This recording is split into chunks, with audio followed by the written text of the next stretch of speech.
কাঁথের শহরের শান্তিকুঞ্জের মালিক শিশির অধিকারী, কিন্তু এখন শান্তিকুঞ্জের পরিচয় মুখ্যমন্ত্রীর বাড়ি। শিশির অধিকারীর বাড়ি, শুভেন্দু অধিকারীর বাড়ি নাকি মুখ্যমন্ত্রীর বাড়ি, কোনটা আপনার বেশি ভালো লাগে? সবটাই ঠিক, কোনটা বেশি ভালো লাগে? সবটাই ভালো, কোনোটা খারাপ না। বাইরে তো সিকিউরিটি কোনো সেরকম নেই। না, সিকিউরিটির দরকার নেই আমাদের, কেন? কিছু প্রয়োজন হয় না, সিকিউরিটির প্রয়োজন হয় না। আমার চতুর্দিকে যারা বসবাস করেন, খালপাড়ের মানুষ, চালাঘরের মানুষ, ওরাই আমার সিকিউরিটি। প্রতিবেশীরা শুভেচ্ছা জানাতে এসেছিলেন। আপনার 90 বছরের একজন বন্ধু, ক্লাসমেট, তিনি এসেছিলেন আপনার ছেলে মুখ্যমন্ত্রী, সেই গর্বে আপনাকে সম্বর্ধনা জানাতে। এই যে সম্বর্ধনা, শুভেচ্ছা জানাতে এসছে, এটাই কি সাফল্যের মূল আপনাদের পরিবার? হ্যাঁ, তা হতে পারে, নিশ্চয়ই একটা দিক, সেটাও একটা দিক। তা মানুষ, বহু মানুষ আসছেন, কি বলছেন?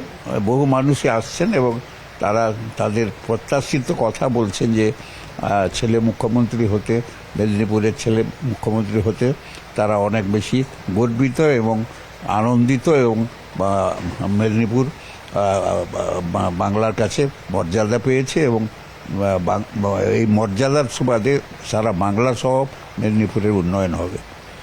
যখন 12 বছর বয়স শুভেন্দু, সেই 12 বছরের কিশোর আজকে শপথ নিচ্ছে মুখ্যমন্ত্রীত্বে। সেদিনের বিধায়ক 82 সালের শিশির অধিকারী কি এগুলো কল্পনা করতে পারতো বা স্বপ্ন দেখতো?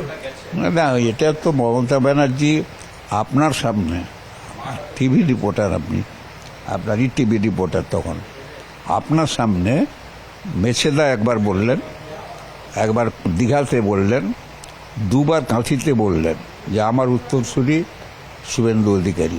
আমি এই সব কথা বিশ্লেষণ করতেও চাই না, আর স্মরণও রাখতে চাই না। একটা ভুল পথে আমরা পরিচালিত হয়েছিলাম। তারপরে আমি বেরিয়ে যাওয়ার জন্য বহুবার চেষ্টা করেছিলাম, কিন্তু শুভেন্দুর মুখের দিকে তাকিয়ে বা দিব্যেন্দু এদের মুখের দিকে তাকিয়ে আমি আজকে, আমার ছোট ছেলে এমপি হয়েছে, সবই ঠিক, এদের দিকে তাকিয়ে আমি খুব ড্রাস্টিক অ্যাকশান নিতে পারিনি। শুভেন্দু যে অ্যাকশান নিয়েছে তার পিছনে আমাদের গোটা পরিবার একসঙ্গে আছে। 2006 সালে একসঙ্গে বিধানসভায় গিয়েছিলেন, তখন মাত্র 30টা আসন পেয়েছিল আপনার তৎকালীন দল। সেই কঠিন সময়ে বাবা ছেলে একসঙ্গে গিয়েছেন। 9 সালে দুজন একসাথে এমপি হয়েছেন, 14 সালে একসঙ্গে এমপি হয়েছেন, কিন্তু পথটা আলাদা হয়ে গেছে তার 16 থেকে। কিন্তু আজ তিনি যখন শপথ নিচ্ছেন, বাড়িতে বসে থাকলেও শিশিরবাবু কি মনে করছেন সেখানেই বসে আছেন? হ্যাঁ, তো অত ভিড়ের মধ্যে ঠিক আমি ওখানে আর ডিস্টারবেন্স হতে পারে, আমি সেই জন্য ওখানে যাইনি। ওখানে বহু মানুষ গেছেন, আমি আনন্দিত। আমি আপনাদের টিভিতে বসে দেখেছি সব, এবং আমি আনন্দিত। কিন্তু আপনি বারবার, আমার কাছে খবর আছে, প্রধানমন্ত্রীর সভা ব্রিগেডে হলে যেতে চান, এই বয়সে আজকেও যেতে চান। মেজবাবু একটু বলে নিয়ন্ত্রণ করেন বাবাকে যে একটু বাড়ি থেকেই যাচ্ছি নাকি? মেজবাবু তো নিয়ন্ত্রণ করবেই, নিশ্চয়ই নিয়ন্ত্রণ করবে। তা সেই নিয়ন্ত্রণের চাবিকাঠি ওর কাছে আছে। বাবাকে তো কন্ট্রোল ছেলে করে, তাই করেছে। অকৃতদার থাকাটা আপনি খুব চিন্তায় পড়ে যেতেন, আজকে তো আপনি মনে বলছেন যে অকৃতদার ছিল বলে এত সময় দিতে পারছেন। এটা তো অজয় মুখার্জি, সতীশ সামন্ত, কুমার জানার আশীর্বাদ, এবং আমাদের পরিবারের এসব আছে। কেউ সন্ন্যাসী হয়ে যায়, কেউ বিয়ে করে না, এটা অনেক বড় পরিবার। তা এসব ট্র্যাডিশন অনেক আগে আছে, সেই ট্র্যাডিশন ধরে ওর রিফ্লেকশন এসছে। বিশেষ করে অজয় মুখার্জি, সতীশ সামন্ত, কুমার জানা ওকে খুব আশীর্বাদ করেছেন, এবং স্বামী বিবেকানন্দ থেকে সুভাষচন্দ্র প্রত্যেকটা ক্ষেত্রে তার চিন্তাধারা আছে, যার জন্যই বিয়েটা করলো না। এখন কি মনে হয় যে উনি মুখ্যমন্ত্রী হবেন? আপনি আগে থেকে ভেবেছিলেন? হ্যাঁ, মুখ্যমন্ত্রী হবে আমি জানতাম। আমি সবসময় জানতাম যে ও দিল্লিতে যদি পৌঁছবার সঙ্গে সঙ্গে সমস্ত লিডার ওর সঙ্গে গোপনে কথা বলে, গোপনে ডেকে নিয়ে কথা বলতে চায়। বড় বড় অফিসার, সমস্ত বড় পদে আছে, তারা আলাদা তাকে ডেকে নিয়ে কথা বলতে চান। তা এখন যার ভিতরে কিছু আছে তাকে ডেকে কথা বলে এটা তো সিম্পল থাকেন, 3 তলায় থাকতেন, চৌকাঠে, এখানেও একটা তক্তবোস, যারা দেখেছি আমরা অবাক হই, সেটা আপনাকে অবাক করে না? না না, অবাক তো নিশ্চয়ই করবে, কেন করবে না? যা ওর তো অভাব কিছু নেই, ও অনেক ভালোভাবে থাকতে পারত, কিন্তু এইটা নন্দীগ্রাম যুদ্ধই ওকে ওই জায়গায় এনে দিয়েছে। ওই সোফায় শুয়ে থাকে, মাঝে মধ্যে খাটে ঘুমায়, ছোট্ট একটা খাট, আর তাতে ঘুমায়। এই নন্দীগ্রাম যুদ্ধের ফল, পাছে একটা খবর আসবে, উঠে পড়তে হবে চট করে, সেই জন্যই ওই খাটিয়ায় শুয়ে থাকে। নন্দীগ্রামের আগে খেজুরিও তো ছিল, পটাশপুর ছিল। নন্দীগ্রামে খেজুরি, পটাশপুর, উত্তরকাতি, আমাদের দাঁতুর, নারায়ণগড়, সব জায়গায় একেবারে মানে ভীষণভাবে। স্কুলের ঘরছাড়াদেরকে ডরমেটরিতে রাখতেন আমরা। হ্যাঁ, ঘরটা অনেক এখানে ডরমেটরিতে রাখতাম, খালপাড়ের বহু বাড়িতে ওরা আসামিরা সব লুকিয়ে থাকতো। কি করে এই ইচ্ছেটা জাগতো আপনাদের পরিবারের? তো উনিও বলেছেন অনেক সময়, শুভেন্দু অধিকারী, আমি পড়াশোনা করে বিদেশে বেড়াতে পারতাম, আমাদের যা পরিবারের অবস্থা, কিন্তু তারপরেও আপনি সব ছেলেকে তো রাজনীতিতে বা ওরা চলে গেল। যে একা বাপ সব পারে না, একা বাপ সব পারে না, সেজন্য ছেলেদের আমি রাজনীতিতে দিলাম। এবং এই জেলায় যারা রাজনীতি করেছেন তাদের বাড়ির ছেলেটা প্রত্যেকে জিনিয়াস, তাদের বাড়ি থেকে বহু শিক্ষিত ছেলে মেয়ে বেরিয়েছে, কিন্তু পরবর্তীকালে তার সাকসেসার হিসাবে পরিবারের ছেলেকে রেখে যাননি। তা আমার মনে হয়েছিল আমি চোর হই, ডাকাত হই, ভদ্রলোক হই, আমার সাকসেসার হচ্ছে রাজনীতির লোক, সে রাজনীতি করবে। এমনকি ইউনিভার্সিটিতে আমি বহু ইন্টারভিউতে দেখেছি, মেয়েরা বলে রাজনীতিবিদরা খুব বাজে লোক। তারপরে যখন একের পর এক ভালো কাজ করতে থাকি আমি, তখন বহু মেয়ে এসে আমার পায়ে হাত দিয়ে প্রণাম করে বলে আমাদের রাজনীতিবিদ সম্পর্কে বহু ধারণা।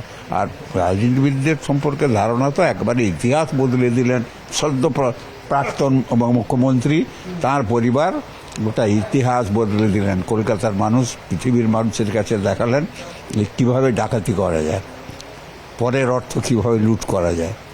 চাকরি দিয়ে মশাই টাকা নেয় মানুষের কাছে। অন্নদাতা, কন্যাদাতা, জন্মদাতা, পঞ্চপিতা, আমাদের শাস্ত্রে আছে, চাকরি দেব, টাকা দেব, এবং তারা পরে হেরে যাবে, ফুটপাতে শুয়ে থাকবে। বলছেন চাকরি দুর্নীতি, তারা তো দলবদলের পর ট্রিপল চুরির মতো অভিযোগ শুভেন্দু। না, ট্রিপল চুরি, ট্রিপল তো আমি ট্রিপল তো আমার ঘরের ট্রিপল। উনি যে ত্রিপলের কথা বলছেন, ওনার বাংলায় যত ত্রিপল আছে আমার বাড়িতে অত ত্রিপল থাকে। রিলিফের জন্য ত্রিপল, গম, চাল। তবুও কেন এগুলো বলতো? কোনো রকমভাবে ফাঁসিয়ে দেওয়া। কবে আপনার গেঁওখালিতে একটা এসআই হার্ট ফেল করে মারা গেল সিদ্ধার্থবাবুর আমলে, বুদ্ধবাবুর আমলে। এটাকে পরে ওই অ্যান্টি ন্যাশনাল বলে পিআই না কি যে আইনটা হয়েছিল, সেই আইনে অতদিনের কেস মমতা বার করে, পুলিশ অফিসারদের দিয়ে বার করে ওকে আসামি করার চেষ্টা করেছিলেন। এবং থ্যাঙ্কস গড টু প্রিয়দাস মুন্সি এটা জানতে পারে, এবং তৎকালীন হোম মিনিস্টার শিবাজি রাও সম্ভবত কোনো ছিলেন, তাকে বলার পরে ওকে স্ট্রিক্টলি জানিয়ে দেন যে ও করা যাবে না। দুটো আসনের কোনটা ছাড়া উচিত বলে কি পরামর্শ? সেটা ওর ডিসিশন, আমি বলতে পারবো না। আমরা দুটো আসনেই থাকবো। খাতায় কলমে ছাড়লেও দুটোতেই থাকবে? হ্যাঁ, দুটোই থাকবে। আপনি রাজনীতি থেকে অবসর নিয়ে নিলেন, কিন্তু এখনো তো রাজনীতিতেই থাকলেন। না, রাজনীতি তো সারা জীবন করেছি, মৃত্যুর পূর্বদিন পর্যন্ত রাজনীতি করতে হবে, এবং রাজনীতির সঙ্গে যুক্ত থাকা আমাদের। আর কোথায় যাব? একমাত্র ওই বৃন্দাবনে গিয়ে হরির নাম করা ছাড়া আর কিছু নেই। এই বয়সে যতটুকুন পারি সাহায্য করা, এদেরকে সাহায্য করব। ছেলের ব্যাপারে আপনি কতটা আশাবাদী? একদম শেষ কোশ্চেন। না, আমি প্রচণ্ড আশাবাদী। এর আগে তো কোনো মানুষ 7টা দপ্তর মন্ত্রিত্ব করেছে, মিউনিসিপ্যালিটি চালিয়েছে, একটা এত বড় কমার্শিয়াল ব্যাংক, ভারতবর্ষে একটা 1 নম্বর কমার্শিয়াল ব্যাংক, অর্থনীতি ব্যাংক, কোঅপারেটিভ ব্যাংক, সে ব্যাংক চালিয়েছে। ল্যান্ড ডেভেলপমেন্ট ব্যাংক চালিয়েছে। আপনার বিদ্যাসাগর ব্যাংক তার পরিচালনা ছিল। তাই মানুষ তো পরীক্ষা দিয়েছে একেবারে শ্যামাপ্রসাদের মতো চিত্তরঞ্জন দাসের মতো ক্যালকাটা কর্পোরেশন ওরা চালিয়েছিলেন বলে সুভাষচন্দ্র, তার ফলে এটা সাকসেসফুল ম্যান হয়েছিলেন। কিছু পরীক্ষা না দিলে অঞ্চল প্রধান কি জানে না, গান্ধীজির মৃত্যু দিবস জানে না, এই সব লোক কেউ চলে যায় পার্লামেন্টে। তাই এ তো তার জন্মবৃত্তান্তই তাকে বলছে সে আরো আগে এগোবে। জন্মবৃত্তান্ত বলছে তিনি আরও এগোবেন। কে বলছেন? শিশির অধিকারী। কার সম্পর্কে? তার মেজপুত্রের সম্পর্কে। আসলে মেজপুত্র শুভেন্দু অধিকারী এই পরিবারের কাছে আলাদা একটা সম্পদ। আমরা কথা বলেছি গায়ত্রী দেবীর সঙ্গে, তার মায়ের সঙ্গে। তিনি বলেছেন রত্নগর্ভা, তিনি বলেছেন তার বাবার ভূমিকার কথা। এই সাধারণ ঘর, যে ঘরেই কিন্তু তার ছোট থেকে বড় হওয়া, 3 তলায় থাকতেন একসময় ছাত্রনেতা, সেদিনের বাড়ির একেবারে দোতলায় নেমে এসেছেন। কিন্তু বাড়ি ঘর সব কিছুই কিন্তু তার সাধারণ, সেই সাধারণ ঘরে থেকেই তার কিন্তু যা কিছু কর্মকাণ্ড। বাড়ি ফিরতে ভালোবাসেন, কিন্তু সেভাবে আর বাড়ি ফিরে আসতে পারেন না। কিন্তু তারই মধ্যে খোঁজখবর নেওয়া, সবার সম্পর্কে তার আনন্দ করা এবং সেই আনন্দের সঙ্গে থাকা, সবটাই কিন্তু তিনি মনে করেন যে তার পরিবার মানে শুধু শান্তিকুঞ্জে থাকা সদস্য নয়, যারা গোটা জেলায় রয়েছেন, গোটা রাজ্যে রয়েছেন, তারাই সেই তাদের জন্য কাজ করার ব্রত নিয়ে তার এগিয়ে যাওয়া।